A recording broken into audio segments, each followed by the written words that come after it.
Aniniji's, I am back today. I wanted to do my first ever Q&A. I asked everyone on Instagram to send me some questions, so I'm gonna answer those. Okay, I have a special guest today. Everyone who knows me knows I love Baby Yoda. My best friend got me this randomly, and we did like a pandemic safe gift exchange last week. I did a makeup TikTok today. I like TikTok. I don't care what people say. If you follow the right people and watch the right videos, TikTok can be pretty cool. So if you want to follow me, my @ is Dani, D-A-N-I, Sallyann, S-A-L-L-Y-A-N-N. Okay, so the first question, what's your favorite color/colors? I was actually talking to my partner about this the other day. I really gravitate towards like forest green colors. I like green. I always kind of go for like green accessories because it brings out my hazel eyes. I also really like a nice cheery butter sunshine yellow. Yeah, I just really love the color green, like cedar green, sage green. Sage green is one of my favorite like wall colors. Favorite songs at the moment. I feel like I'd be able to give you a much better answer if I looked at my Spotify, but one that I've been listening to a lot is Strange, the melody that's on Bridgerton. I listened to that literally probably for like 24 hours last week. And I've been listening to a lot of Regina Spektor. Don't Leave Me, I've been listening to quite a bit. And I've been revisiting old favorites. I love Feist. I have been listening to a lot more Feist recently. I used to listen to Feist like non-stop when I was like 19, 20, 21 and just kind of stopped for a bit, but been really digging Feist lately. Your favorite books that raise awareness on the treatment of Indigenous peoples. There's so many, and I would say that like most Indigenous literature does that, but some of my favorites that I recommend for people who are wanting to learn more is A Mind Spread Out on the Ground by Alicia Elliott, Indian Horse by Richard Wagamese. I think A Mind Spread Out on the Ground is probably the most recommended book to people wanting to learn more, just because Elliott covers so many important topics. I feel like you really get a good overall sense of a lot of different Indigenous issues. A History of My Brief Body by Billy Ray Belcourt is another one that I thoroughly recommend. It was one of the best books I read last year. What's the worst piece of writing you've ever read? Of course, this is totally subjective, but one of the books that I did not finish and that I just thoroughly remember being very turned off by was Vox by Christina.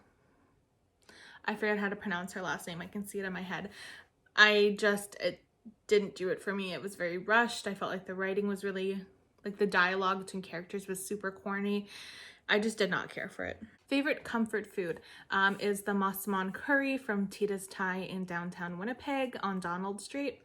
Probably my all-time favorite comfort food. I've actually gotten pretty good at making it, but it's a lot of spices and ingredients that I don't always have, so I don't always make it. If money, time, and pandemic were no issue, where would you travel and why?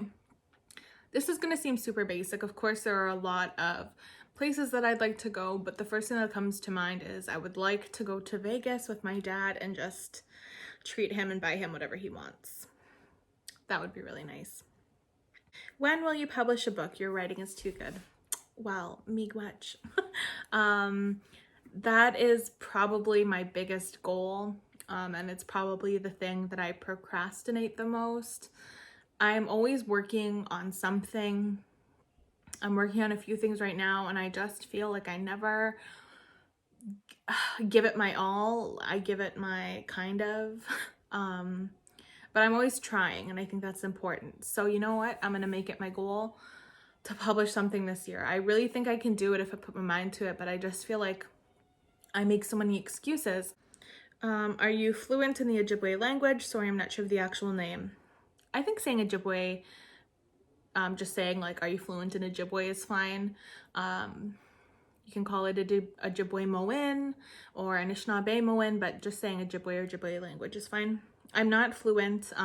Both of my parents, that was their first language. So when my mom was alive, Ojibwe was spoken all the time in the house, but they never taught me, which I always wish that they had done. I wish they had taught me Ojibwe first. I can understand it. So if two people were talking and an Anishinaabe in front of me, I could understand what they're saying, but it's just hard for me to put all of the words together. It's a really intricate language. And I know a lot of words. I know how to say my name, introduce myself, say what clan I'm from, which community I'm from. I can tell people like come and eat, food's ready and stuff like that. But like in terms of having like a full-on fluent conversation, it would be really difficult for me. But that's another one of my goals. I really want to speak Ojibwe, and I'm thinking when I move back to Winnipeg in the future, taking a course at the university I used to attend, because now they have like Ojibwe courses and stuff, or just even, I'm sure I could find one being held somewhere in Winnipeg. I really want to try to take a course because my dad isn't the most patient when it comes to teaching me. What is your favorite Native story, myth, legend? Story of the Thunderbird. Do you have a book you have read more than once because of how it makes you feel? I am a chronic rereader. All my favorite books I've probably read more than twice. A few off the top of my head is Islands of Decolonial Love by Leanne Batasmasek Simpson. If you follow my posts and my videos, that's no surprise to you. The Break by Katharina Vermette. A Complicated Kindness by Miriam Taves. White Oleander by Janet Fitch. What is your favorite type of weather? I'm gonna be one of those people who says I really do love all the seasons. As much as I might sometimes complain about Manitoba winters because it does get incredibly cold, like dangerously cold. I love winter. I love spring, I love fall, but my favorite season is probably summer, just for a lot of reasons, but also I think my summer wardrobe is the wardrobe I feel the most comfortable in. Favorite middle grade read, favorite picture book. One of my newest favorite picture books is Birdsong by Julie Flett. That's a really gorgeous book. If you can have a superpower, what would you choose? I'd want to be a healer. I'd heal people who are sick, who don't deserve to be. Sorry if you can hear my dad in the next room. Books for reconnecting natives to learn. Just finished Black Elk Speaks and Night Flying Woman. I think that would depend. I think it varies. I don't think I'm gonna give like a specific recommendation, just because I wouldn't want people from different tribes to like maybe hear what I say and then read it and that's not affiliated with their tribe. I just think turning towards literature from your specific tribal nation, I think is probably the best bet. And I think that's what I would recommend. What Indigenous read has been most healing and hopeful for you? I feel like I should just get Islands of Decolonial Love like tattooed on my forehead because of how much I bring it up, but it would be Islands of Decolonial Love again by Leanne Batasmasek Simpson. But also History of My Brief Body, which I mentioned, by Billy Ray Belcourt.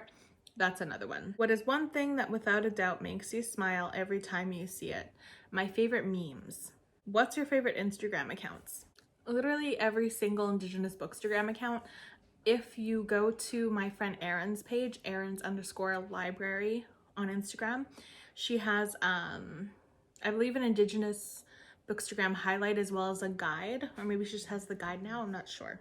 What book would you recommend me or recommend in general?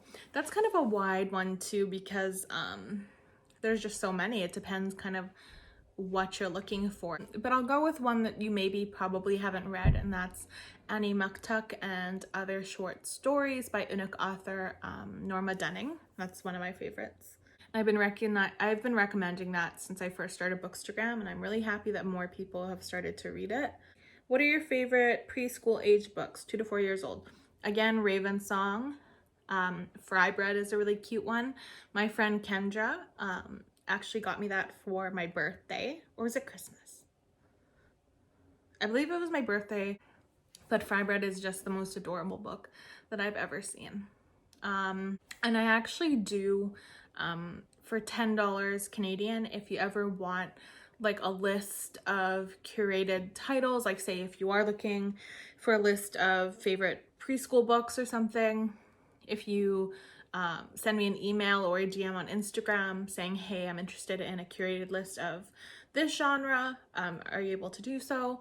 And if I say I can, and PayPal me the money, and then I'll get you a PDF within the week of a list of, I mean, usually there are about 15 recommendations, maybe 10, and I'll get you a list of recommendations. Want to get married? No.